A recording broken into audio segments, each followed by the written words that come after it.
હમણાં એક છોકરી કહ્યું મારે મેડિકલ ફિલ્ડમાં જવું છે, તો એને એવું તો ખબર હશે કે મારે કઈ પરીક્ષા પાસ કરવી હે ને.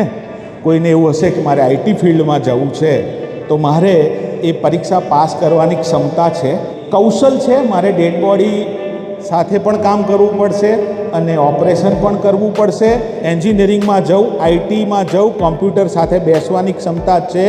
ટીચર બનું તો હું સરસ રીતે ટીચિંગ કામ કરી શકીશ, ભણાવી શકીશ. ત્યારે વૃત્તિ ધરાવીએ છીએ એવી કે કશું કામ શરૂ કર્યું ને પછી છોડી દીધું.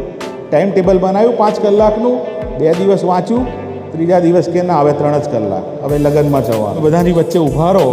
તમારી પર્સનાલિટી કેવી છે આ પણ અગત્યની છે. અમુક વાર કેવું બને કે આપણે પર્સનાલિટી દેખાવથી નથી હોતી, તમારા વર્તન અને વાણીથી હોય. ઈચ્છા હોવી જોઈએ કે હું કરીશ જ, જે થશે એ હું કરીશ. તમને તેમ કે હું મેનેજમેન્ટમાં જતો રહીશ,